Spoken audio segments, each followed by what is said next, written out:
Plugged In dives deep into the ever-evolving world of technology with a special emphasis on how it intersects with our daily lives, businesses, and the broader society. Guided by Mark Sefton, a globally renowned personal mentor to entrepreneurs and a passionate technophile, this podcast unravels the complexities of the tech world, offering listeners insights that are both profound and practical. With Mark's rich experience, having interviewed some of the most influential individuals across various platforms, expect to embark on a journey of discovery, innovation, and digital mastery. Welcome to Plugged In.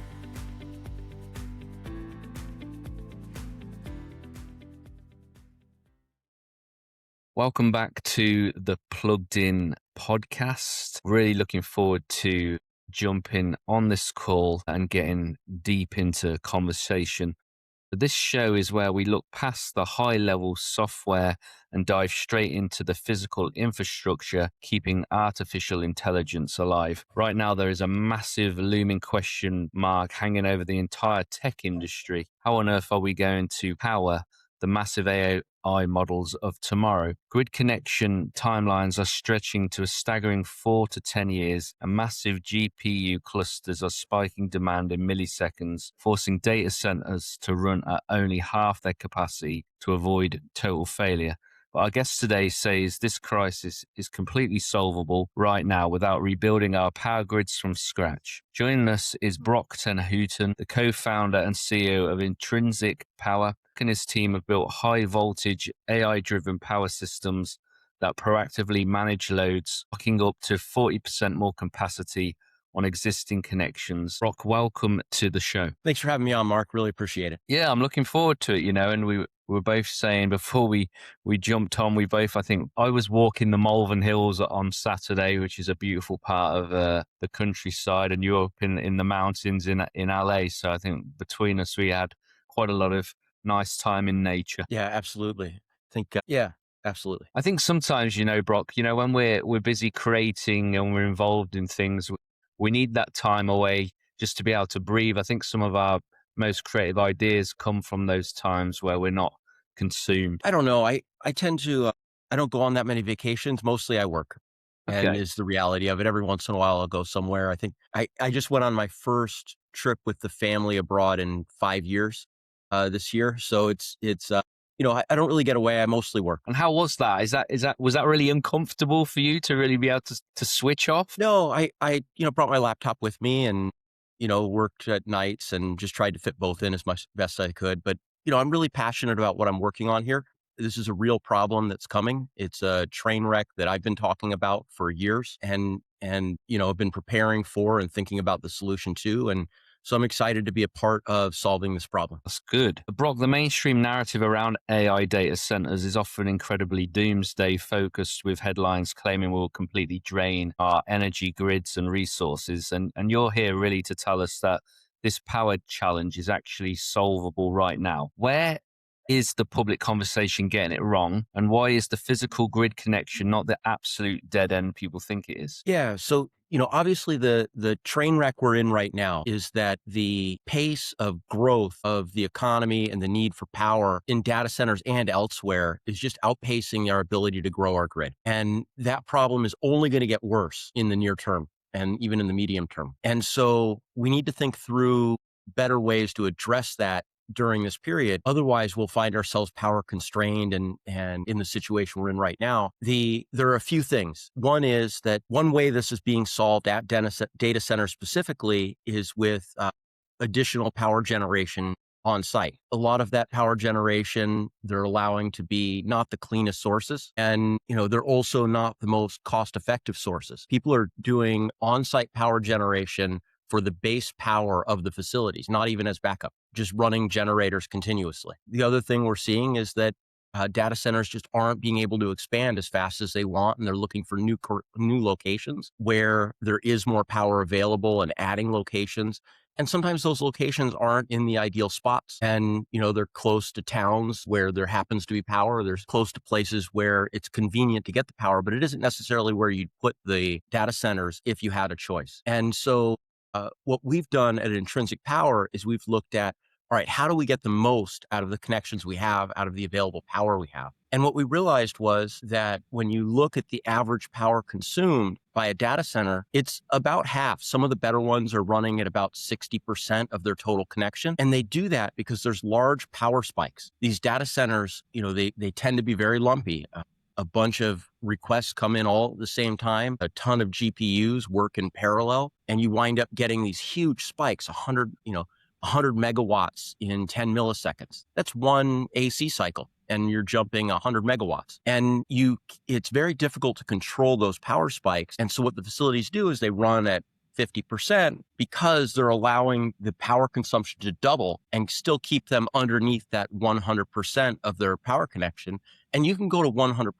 Yeah. So the key point is that data centers tend to run about at 50% of their service connection from the grid. And the reason why they do that is because the power spikes in the consumption of energy from the data center can be 100% of their average load, which takes them from 50% to 100%. And you can go to 100%, but what you can't do is go to 101. You trip the breakers, things start shutting down, you create big problems for the grid. And so they have to be very cognizant of getting close to those limits. And systems today that do backup or peak shaving and these kinds of activities work very slowly. And so they dump the battery over a large period of time. They don't intelligently plan for what's happening. And you wind up not being very effective in how you manage that power. And some data centers get up to 60 or a little higher, but by and large, the data centers are leaving a lot of empty capacity on the table. And what we're doing at Intrinsic Power is we supply power electronics tightly coupled with energy storage and an AI sensing system that allows us to project forward what's going to happen in the near future and really plan out where we're sending power, how we're responding, not dumping power needlessly onto the system if it's not necessary.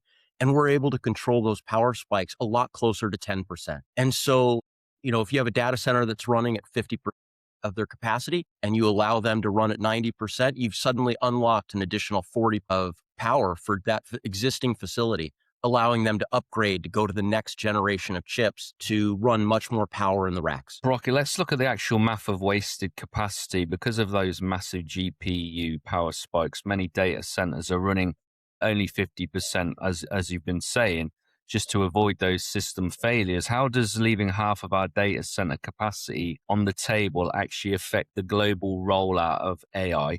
And how does your company, Intrinsic Power, help operators reclaim that lost space? Yeah, the math is simple, right? If you can unlock, let's say 40% or even 30% additional power capacity for these data centers, then suddenly it's 30% fewer data centers that need to pop up. And, you're just controlling the spikes because what we're really trying to do is manage the load on the grid. And so if we can get the most out of the power plants that we have, rather than adding new ones or adding localized, dirty power production at the facilities, then we can have a much more cost-effective solution and much fewer data centers overall to produce the output that we need. And we save money on cost per kilowatt hour and those kinds of metrics. And we provide more robustness in terms of providing more backup to facilities than they're used to having. But those aren't the main things that we're doing. The main thing we're doing is we're unlocking the power that they need so that they can fit more compute power into each facility. And in each new facility, they can have much more power available on a given service connection. And so that's really the value that we create. And it's much larger, obviously, than just the cost of the power or the value of the backup. Makes sense. A major piece of your technology is the HV53 high voltage system, which uses a site-wide recurrent neural network. Can you explain in plain terms for people that don't maybe understand the fullness of this, how AI is able to really sense it and absorb a massive 100 megawatt demand spike in a matter of milliseconds, long before a traditional utility or backup generator could ever react? Absolutely. And so what we're doing is we provide hardware, and the hardware we're providing are solid state transformers of our own design that take the power down from your 13.8 kilovolts or, the more modern 35.4 kilovolts that are feeding the facilities outside the building. We take that power down to the 800 volts, 1000 volts. It's configurable. But people seem to be converging around the 800 volt DC output. And then we have storage integrated into those inverters and then also feeding those inverters. We have capacitance in the inverters, and then we feed them with lithium ion backup from a internally controlled bank. And by doing that, we're able to determine when we want to supply more power, when we should be feeding battery power, when we should be storing battery power, and making better decisions about that. And the way we make those better decisions is that we have at all key junctures in the site, we put our own sensing. It's not invasive. It doesn't get into the data center's software. It's our own hardware that's placed around the site just to do sensing. We then have a small amount of edge compute at each one of those sensors that uses the oscilloscope-like data from those locations to then make predictions about what's happening from the various sources. For example, your AC for cooling everything, your power loads from the building, your compute loads, but also any solar that's on the site or any APUs that are on the site, and then the grid connection itself. And with all of those, all that sensing data gets boiled down to directional, time-based change of power from and to each location. And then we're able to make in real time adjustments to the power we're supplying and from where. And so that sort of clean power gets provided based on what's happening everywhere in the site. And so we're not making a guess or acting reactively, which is a slow process. A lot of systems are looking at an RMS value of power that's used over some lagging number of seconds. If you start reacting to the past over several seconds, you're not going to make good predictions about when you should be dropping more power into the system in order to address the peaks in a fast, instantaneous way. Sounds very sophisticated, and seems like, like you said, you love this stuff and you're providing a solution to a real problem, which is, I think that's the essence of any good business, is what problem are you solving and how can you make people's life easier and help things move more effectively. Yeah, it's definitely it's a key problem at the sites and something we're excited about providing. And our first pilots are going out as shunt-based systems, so that allows us to deploy in parallel to their existing structures and gives us the opportunity to show them that our technology works and to test our technology out, and then before we do larger implementations together. For a tech leader or an executive listening, Broc, hearing that the new grid upgrades are taking 4 to 10 years, I think is probably terrifying for a lot of people. Now, your system promises to unlock 40% more capacity on an existing grid connection. How does that practically change the scaling timeline and the bottom line for a company trying to expand their AI operations today? Yeah, I mean, the leaders in the space know we have this problem. They're the ones that are applying for the service increases, working with the grid, and the grid's doing the most they can in order to supply it, but it takes time to build grid infrastructure. With our system, we can simply deploy batteries, power electronics, and AI to manage both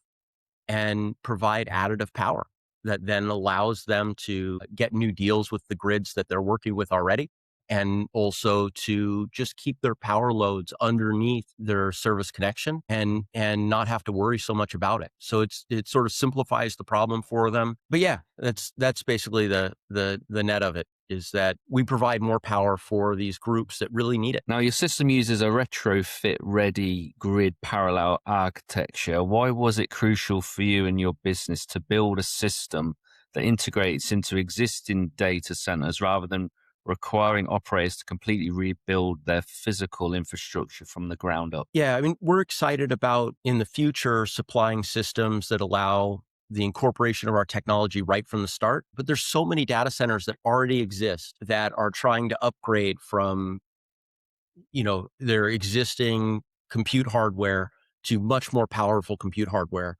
And in order to do that, they need to upgrade their service connections. They need more power. And their options today are wait a very long time for getting power from the grid, add a bunch of expensive, dirty generation on site, or to incorporate a technology like ours that allows them to manage those peaks and run at a higher average power. And it seems like such an obvious choice just to retrofit and do that. And that's why we push there first. There's so many data centers that have this problem already. Let's help them out. Let's get them more power where they need it quickly. And, over time, I think that our solution, and it will be incorporated right in the start with our solid state transformer, replacing traditional systems or the solid state transformers of these new companies that are bringing them out. And then it'll incorporate our system and have, the best of both operations. We often hear about the conflict between green energy goals and the intensive power requirements of AI. How does proactive AI-driven power management make it easier to integrate highly volatile renewable sources like solar or battery storage directly into high-draw data centers? Yeah, the problem at data centers is really a power problem. And we're seeing it. What the thing that makes the data centers dirty is the on-site generation that's not efficient the way it would be if the power was coming straight from the grid. And we're seeing that the water consumption at data centers, all they're doing is they're using water for cooling the data centers. And it's less expensive for them to just run the water through and then allow it to flow out, as opposed to capturing it and then re-chilling it, which takes more power. And power is what they're short on. So we need to solve this power problem to get more compute, to do the cooling of the systems without wasting a tremendous amount of water. And then, and the other side benefit is that this method of doing it is less expensive than bringing in a bunch of generators and trying to run power and make your own power plants locally, essentially. And so we have a solution that's more cost effective, allows us to roll out new systems faster, and it's better for the environment. So, on both sides of the aisle, people should be excited about this kind of solution. It's the right thing to do for data centers. If there was one key takeaway you want policymakers, utility companies, and AI founders to really understand and consider about the future of energy, Broc, what is it? And what does a fully optimized, self-correcting power landscape really look like maybe 5 years from now? Yeah, I think I don't get too into the policy of things. I see those things swing back and forth. But either way, if you want cleaner data centers, our solution is the right thing for that, rather than doing, local natural gas or even diesel generation at these places. And if you bring cleaner power, it's going to cost less. And, if you're able to stabilize the consumption so that the grid can give you even power and more of it, it's a lower cost solution. It's better for the grid, and it's better for the data center operators as well. So there's, this is the kind of solution we should be moving towards. I don't think that a regulation is needed or any sort of tops down push, because when you have a solution that is cleaner and is better and bridges this gap that we have, people will just flock towards it. We've only got a couple of minutes left, Broc. I'd love for you to tell us how people can find out more about you and Intrinsic Power, and maybe leave us with like one thought that you really feel would make a big difference to those listening when considering everything we've talked about. Yeah, so the easiest way to reach out to me is to go to intrinsicpower.com. You can send me a mail from there or even book a meeting with me. And I look forward to talking with people about being a part of the company or working with us to bring more stable power to data centers. And I'd say that the main takeaway from all of this is that we need to unlock how much power is available, and we can't do that in a fully tops-down way. It's not reasonable to expect that we can replace and double the size of our power grid in some short number of years, even 10 years. This is going to be a long process, and the power demand is only growing. What we need to do is figure out how to get the most out of the grid, and the way to do that is to democratize the grid. Let's move the power to be distributed and the energy to be distributed so that we control those spikes and we're not sending those ripples back up to the power stations that are causing all of the problems for our system. Really good point. Broc, it's been great to have you on the Plugged In podcast today. I look forward to watching you and your business grow and help bring solution to some of the problems we've talked about today. Thank you. Absolutely. Thanks, Mark. Great to be on. Thank you for listening to me, Mark Sefton, host of Plugged In on the Smart Tech Daily podcast. We'd be delighted if you'd leave us a review on iTunes or Spotify, and we look forward to welcoming you back to the next episode of the Plugged In podcast.